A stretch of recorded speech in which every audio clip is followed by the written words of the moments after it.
Welcome, my friend, to the On the Blue Line podcast for law enforcement with Wayne Mulder. I am your host, Wayne Mulder. That's right.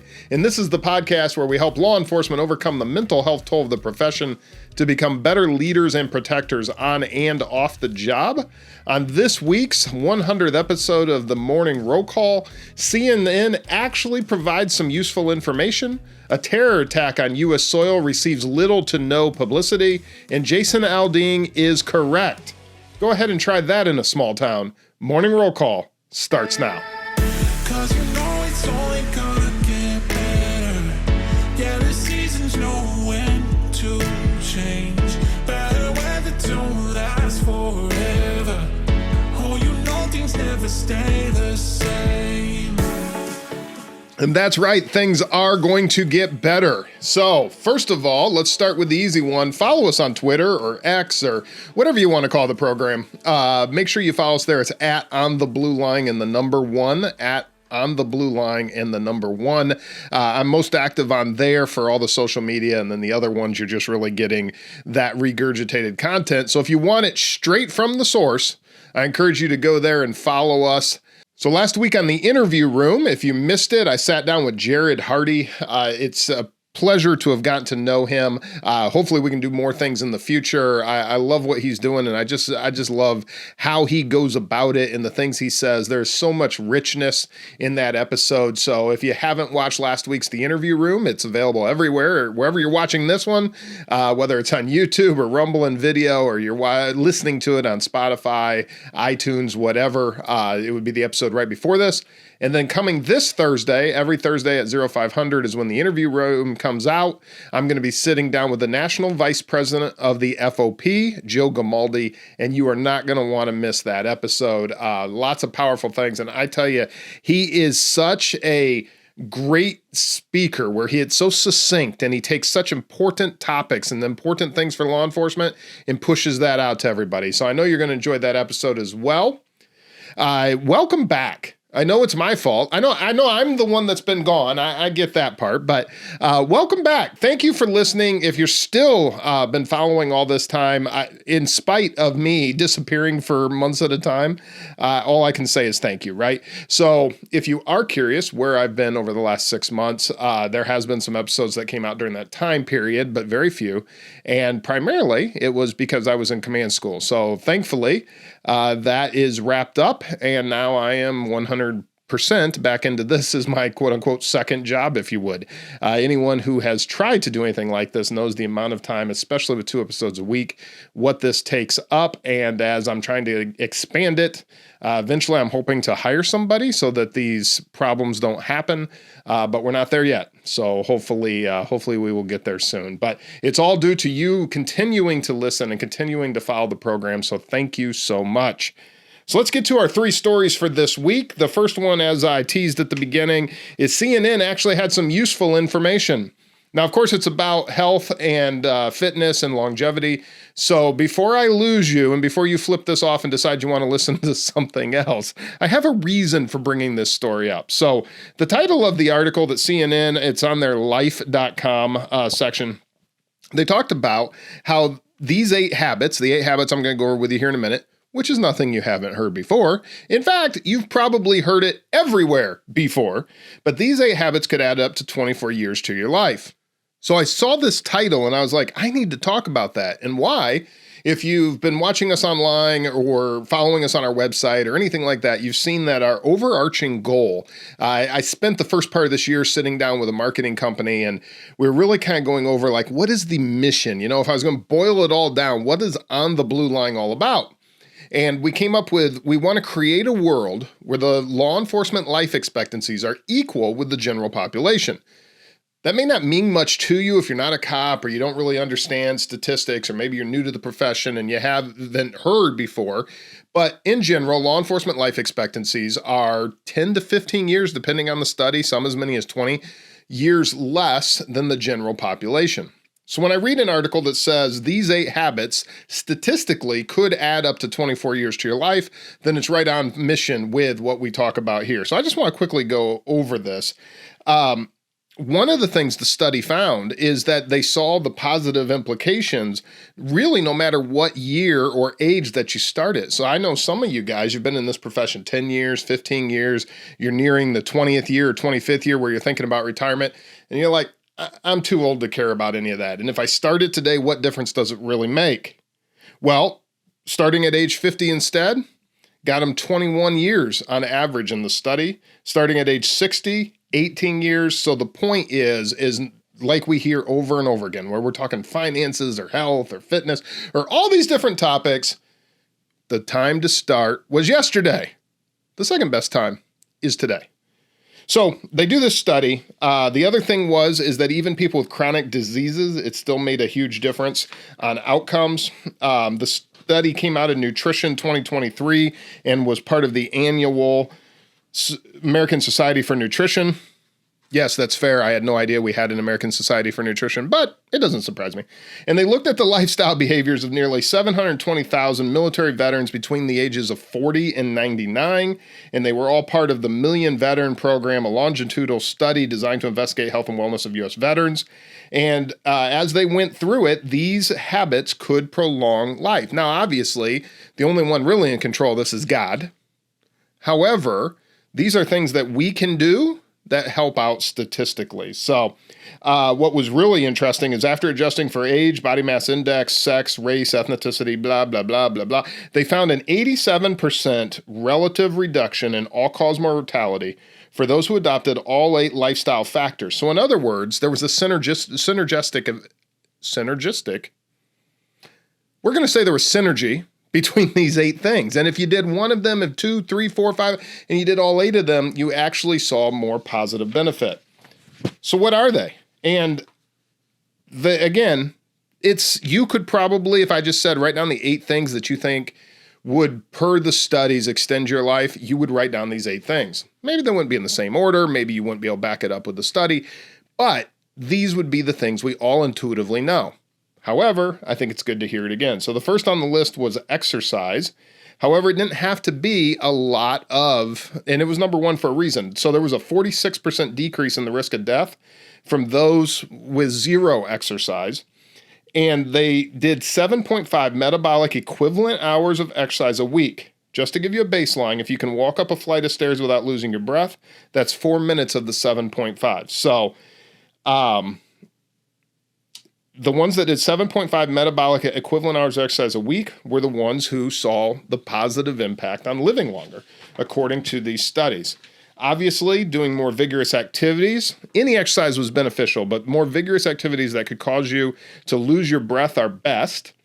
The number 2, which isn't surprising if you work in law enforcement, is not becoming addicted to opioids. Because if you work in law enforcement, you see the crisis that's out there. You're going to these death investigation calls. You're going to these overdoses. You're going to these tragedies, family member after family member after family member.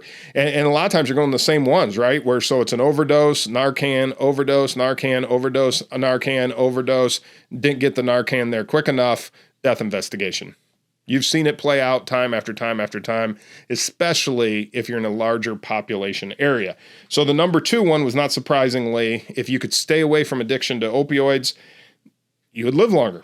Same was true with tobacco, staying away from it. Never using tobacco reduced the risk of death by 29%. Managing stress. I know. You're like, hey, I work in law enforcement. I can't do that. Interestingly enough, that's not necessarily true, because there are other studies, it doesn't mention it in this one, but other programs and others that I've talked to, it isn't so much eliminating stress. It isn't staying away from stress. Even the language here is managing stress. And that's something we'll get more into in a future episode, or if you go back and listen to some of the experts that I've brought into the interview room, you're going to hear some of these ways that we can manage stress, but it's not about eliminating it. There is a certain amount of stress that's part of our lives. The question is, the trick is can you decompress?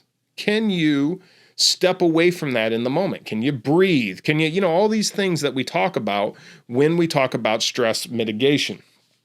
Number 5 was eating a plant-based diet. Before you throw anything at me, before you're like, I'm a steak guy, because I want to be clear, I'm a steak guy, so we'd have a problem here. That's not what they're saying. They're not saying you have to be vegetarian or vegan, which is kind of amazing for CNN, actually. What they are saying is that something along the lines of the Mediterranean diet, where you're offsetting it with the whole grains and leafy green vegetables, statistically made a huge difference. Number 6 was avoiding binge drinking. Number 7 was getting good night's sleep, which again should not be surprising. And I know if you're like me and you're currently working nights, you don't get good morning sleep either. It's unfortunately just comes with it. So what can we do, right? Well, one of the things that I've learned that has been very beneficial for me, especially if you're newer, I know some of the listeners are like right out of the academy and they'll listen to this podcast, which thank you so much. But if that's you, you know, what I would encourage you to do is try to find a way to be consistent. You know, we can't do everything maybe to the ultimate, to the best scenario that we want because we're in a career that doesn't allow for that yet. Prayerfully it will. But in the meantime, we can't do that right now. So what can we do? Well, we can control what we can control. And one of those things we control is when we sleep. So I've worked nights the majority of my career when I'm not in an investigative unit. And the way that I've managed that is I've always been in the habit of trying to go to bed as soon as I get home. And I try to the way our night shifts are arranged, we have the possibility of picking one that could get you home before the sun comes up, which is always a goal for me, unless, Lord forbid, a large seeing or something's taking place, and obviously that doesn't happen. But how that doesn't happen that often, thank God. But yeah, the goal is to get home before the sun comes up and then to get to bed consistently every day and then try to get that consistent 7, 8, 9 hours of sleep. I don't remember the last time 9 happened, but obviously when you read these studies that getting a good night's sleep was defined as at least 7 to 9 hours a night with no insomnia. And this made an 18% difference. It reduced the early death by 18%. So I think it's very important, and I think it's something we all struggle with. In fact, recently I heard we had a professional come and talk, and the entire thing that he described and discussed in when we talk about mental health, and he was talking to a read-off room, was all about sleep. Because the importance of it cannot be understated. So again, I encourage you to get what you can get, and we all have a tendency to kind of laugh this off. But we need to do the best that we can do because obviously our goal is I want you to live as long as possible after you retire so that all this work and stress and what you've put up with and the backlash of the community and the defund the police movements and all this insanity, you've prioritized the other people. That you decided that you wanted to have a life of service, a career of service to others. And what I want is you to get the full benefit and what is due to you for that, which is a long and healthy retirement. And then the last one, which we have full control over, is being surrounded by positive social relationships. It helped with longevity by 5%, so it wasn't one of the largest percentages, but obviously loneliness, isolation, and one of the problems that you see with law enforcement is when they retire. If the job has been your whole life, your whole career, and you go through, sadly, statistically, you have divorces, the kids are out of the house and maybe you weren't around because you were at work and those relationships were never forged. And then here you are, you're retired and you're alone. Well, that's not good either. And that isn't the positive social relationships that we need in our lives, whether that's marriage, whether that's friendships, whatever that is for you. But we've got to have these positive social relationships. So I thought that was a good article, especially for CNN. But I wanted to bring that to you because it's right in line with the mission of On the Blue Line. All right. So the second story that I want to bring you is the blackout. Reading you the title, "The Blackout of the Fargo Terrorist Attack Obscures a Broader Concern in Small Town America." So I remember hearing about this officer getting shot. That's all I heard about it. And I didn't see anything in national news, didn't hear anything. And then all of a sudden, a month later, Daniel Horowitz, and he's one of the contributors over at The Blaze, and I highly, highly, highly recommend his stuff. Very intuitive, very knowledgeable, very much a deep thinker and a good writer. And he brings up the point that, hey, we had a Islamic terrorist attack in Fargo, North Dakota, And nobody said anything to anyone. And this was a couple weeks ago here in July, and nobody brought this forward. So let me read you what he says here. So, believe it or not, there was an Islamic terror attack in Fargo, North Dakota earlier this month. One that local law enforcement believes could have resulted in countless casualties instead of the one police officer killed. Like so many people from Syria last decade, Mohammed Barakat, I'm sure I'm mispronouncing his name, but Mohammed, was brought to the U.S. as an asylee and became a citizen in 2019. He returned the favor. On July 14th, he allegedly randomly fired 60 rounds from his car near the site of a car crash on 25th Street, likely waiting for police and first responders to come to the scene. So that's why I want to talk about this. So not only do we have this apparent terror attack that really didn't get any kind of national coverage, it also involved the guy waiting for the first responders to show up to attack them. When they did, in the unprovoked attack, he killed Officer Jake Wellen and seriously injured officers Tyler Hawes and Andrew Dotis, as well as a female civilian. He goes on. Daniel says, there has been a near complete blackout in information about this attack, especially in the national media. Took over a week for any information about his immigration history to come to light. As Americans watched the streets of France burn during those days, also a result of suicidal generosity and immigration policy, which is kind of the point of the article that he's writing. And he goes on, this was not your run-of-the-mill street thug or mentally ill mass shooter, because that's what you would think, especially based on the lack of information that came out about it. Given the lack of a criminal record or manifesto left behind, this has the hallmarks of a targeted jihad. Police found 1,800 live rounds, 3 rifles, 4 handguns, all of which were loaded. He also had a grenade, gas canisters, and explosives in his car, and the car was filled with large amounts of tannerite, a highly dangerous explosive compound made from ammonium nitrate and aluminum powder, as many of you guys are aware. They further speculated that he was looking for significant crowd events in the area, and this was confirmed when the FBI found a computer in his apartment that contained a search history where he was looking up mass casualty events, and he was searching ominously. He located an article that appeared about thousands enjoy the first day of downtown Fargo street fair. He states, this is Daniel Horwitz writing, unfortunately, the FBI still believes there's no motive and, of course, is totally perplexed by this attack. Don't expect the Bureau to ever find a motive, and don't expect this attack ever to wind its way into public policy debates. So he goes on where he's talking about the immigration issues we have, unvetted immigrants coming over. Quite frankly, no matter where you stand on the issue, we have to be a melting pot, and we're not. We aren't requiring that people who want to be citizens of the U.S. to be part of the culture, part of the broader conversation of what it means to be an American. It's just not happening, and here these kind of tragic events take place. However, and here's how he concludes the article. So yes, there's a reason the FBI and the media don't want us focusing on the case of Mohammed Barakat in North Dakota. As we look ominously towards Europe and its struggles with mass Middle East immigration or migration, officials don't want us to know we have a sleeper problem here in the U.S. And in case you thought you could move from the coast to the hinterlands to escape it, you would be wrong. So I think he brings up a few valid points. The reason I wanted to discuss this article is because I think it's important for law enforcement to keep in mind the dangers when responding to these kind of events, right?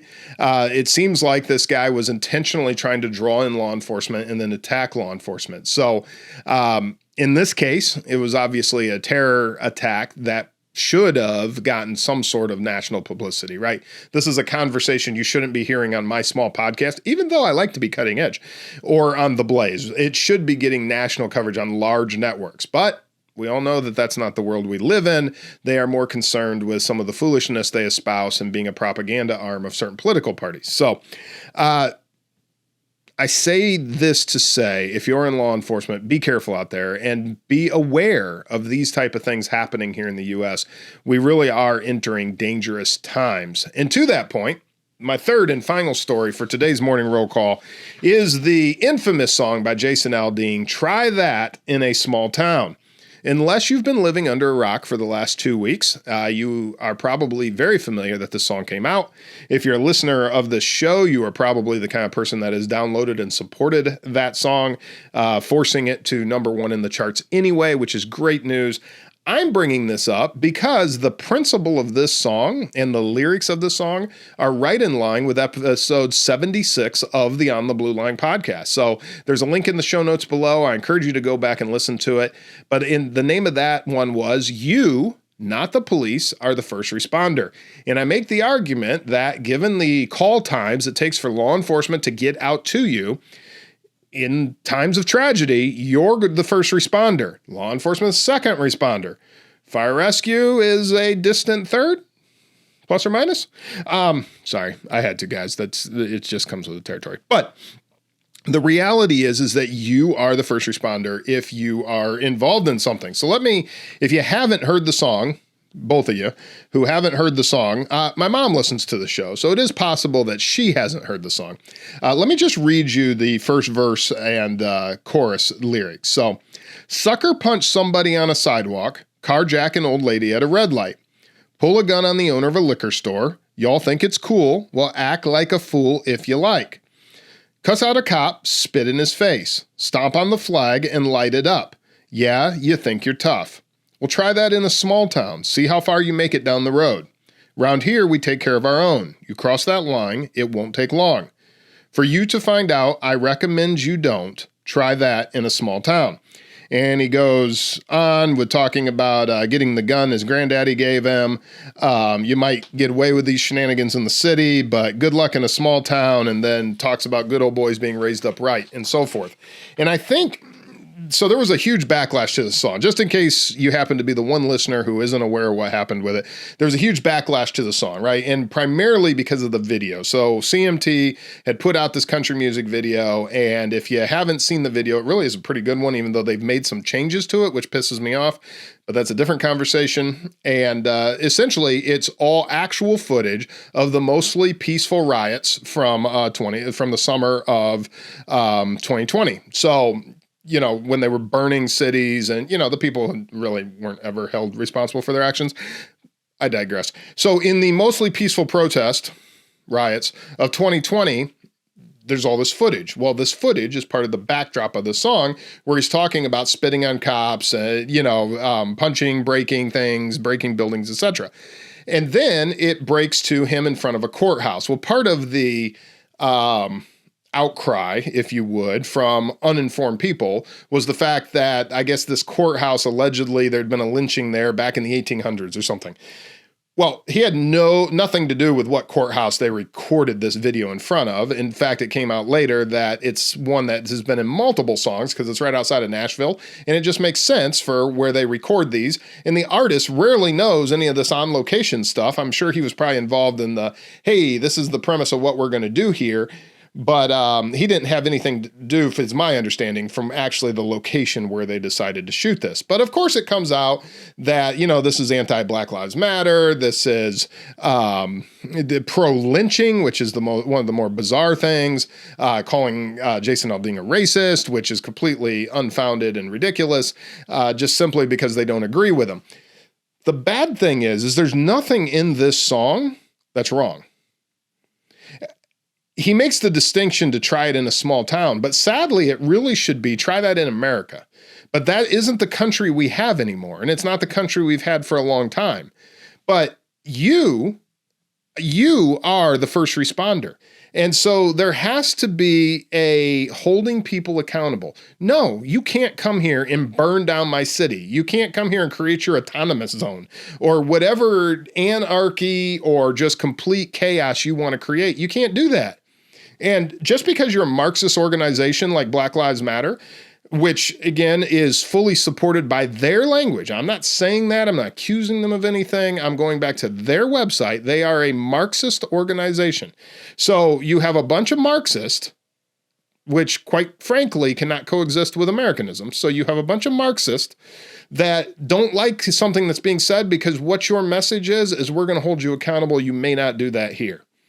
which quite frankly broadens the conversation to a whole bunch of other things, because when we have these conversations about law enforcement, about justice, about what these things mean, we have to get to the point where we're holding people accountable, where we're willing to say, listen, this is America and we don't do that here. This is not acceptable. And if you break the law, if you decide to do this, we're going to hold you responsible and we're going to use the full force of law against you.